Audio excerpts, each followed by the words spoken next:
Hey ladies and gentlemen, it's WhyLearn here, and I'm finally back in the comfort of my own home. I had a nasty, filthy, and disgusting weekend after the Florida hurricane Helene, however you say it. To put it lightly, let's just say I was cleaning up after the storm. So let me get into the story of my family's setback from the hurricane, my filthy weekend, and why camaraderie and generosity during tough times is important. So I hope you enjoy. So my family's always been from Wisconsin, both my mom's and my dad's side, and I've lived here my entire life, and I love it. Many older Wisconsinites, however, as they near retirement, they don't want to put up with the harsh winters here. I mean, it's a lot of work, a lot of snow, you're shoveling, it's tough on cars, and commuting to work is just a complete pain. It's a lot of work. Wisconsin's beautiful for like half the year, but I'm kind of tired of the winter too, honestly. So my parents for retirement got a place down in Florida for the next phase of their lives, whenever that comes. And it's been a dream of theirs to move there in the warm weather where life moves a little slower and they can just relax more. I think it's really cool that through their lifetime of hard work, 30, 40 years of hard work, they've been able to make this dream into a reality. And it's motivating for me to see this hard work paying off for them. So they've spent about a year and a half fixing this house that was decimated by Hurricane Ian 2 years ago, where basically the entirety of this area of Florida was underwater. We put a lot of blood, sweat, and tears into this house and fixing it from the ground up, all new walls, new furniture, and everything. It was almost ready for them to enjoy it for this winter, and then bam, Hurricane Helene hit and unexpectedly hit the west coast of Florida, and this ruined a lot of houses. Kind of a normal theme on this channel is that life does not always work out the way you'd like, and this set my parents' retirement back a little bit with the damages and extra work. And it was for sure a morale hit. Even though it's just a house and many people lost a lot worse from this, or even some people lost their lives from these disasters, I just feel bad for everyone involved and bad for my parents' dreams.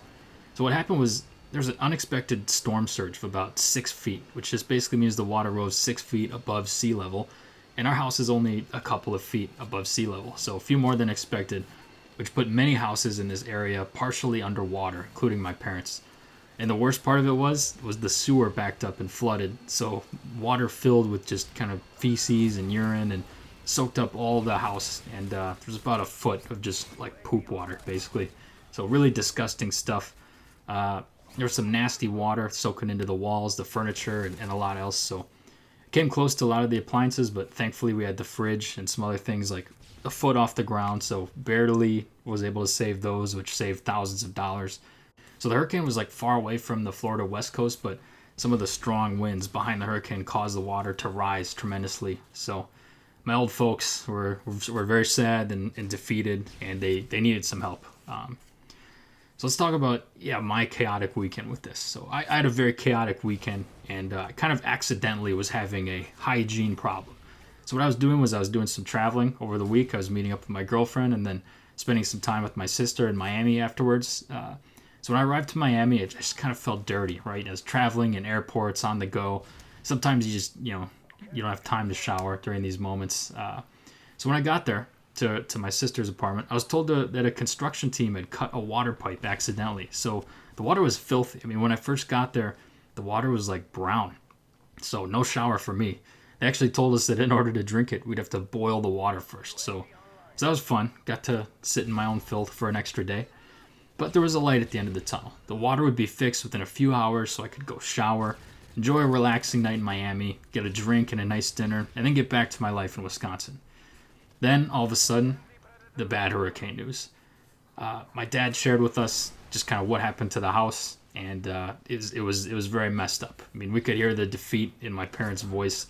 They were just getting ready to go down there and spend the winter there. So my sister and I made the decision to immediately drive from Miami to the Florida west coast to see what or if we could even clean it up. So instead of taking a much needed shower and going out to get a nice dinner and a drink in a cool city, I would spend my weekend cleaning up a foot of sewer water from our house, just doubling down on my filth, basically. So I had a long and irritating car ride that day with my sister. Getting down on my hands and knees and cleaning up filth and sewage was near the bottom of my list for how I wanted to spend my time this weekend. And I can be a big complainer in these situations, for sure. But I got to remind myself, and we're reminding ourselves, that you got to do it for the old folks. When people have given it a lot to you, it's important to give back to them. So when we arrived, let me tell you how my faith in humanity was restored this weekend. When we arrived, the community was a little bit in shambles. Just driving in, we saw the look of defeat in people's eyes, many trucks moving stuff around like sand, and people moving appliances outside to just see what they could save from their houses that were filled with water. I mean, imagine in your house if if there was a foot or 2 feet of water, just how many things would be completely ruined, and a lot of the mold would grow too if you didn't clean it out. So a lot of people defeated. We finally got to the house, and to our surprise, we weren't the only ones in there.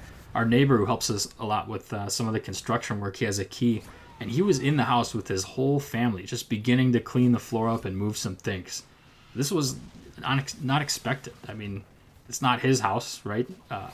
Time's important in these moments, and once water soaks into things, it becomes garbage because mold grows. So he mentioned his house didn't get hit as bad, and that he wanted to help some other houses on the street, so he began with ours, which is right next to us. And honestly, it made me feel like a selfish moron immediately. I mean, all the complaining I was doing about helping my own family, and here's this guy and his family cleaning up a house that he doesn't even live in. So it immediately motivated me and gave me the faith that there are good people in this world. Many neighbors stopped by to check in on us, one even bringing us a beer, saying he needs at least a small amount of fun in these tough moments. So with many people in this area facing tens of thousands of dollars of damage and months, if not years of work, felt like we were all in this together a little bit. There was a camaraderie to it. People coming together to help each other, and that's a great thing. So we put on our masks, our goggles, our protective equipment, and spend the weekend doing the best we can to salvage what we could from the house till my parents arrived. And then eventually getting back to my life here in Wisconsin. So although there's a high probability I contracted some sort of fungus from this weekend, from the days without showering and stepping in feces water, it was something that must be done. It feels good to play a small role in the cleanup. Oftentimes many of us complain when we have to do things that we don't want, or we only focus on ourselves, and I just wanted to get home, get back to my life, and have a normal weekend, right? But instead, I was cleaning up crap. So it's very important to support your family and those around you and give back in these moments. Family over everything. I was very happy today that after the fact that I got over some selfishness that I struggle with even just for one weekend. Every ounce of me wanted to go back and get away from that situation, but I knew I'd just feel like an idiot and very selfish if I did. So after I saw everybody helping and the selfish acts of everyone around me, it reminded me of what's truly important in life. Be someone who helps others, even when you don't want to. It just feels good. So try to find opportunities to do this in your life and expect nothing in return. Thanks for watching, and have a great Sunday.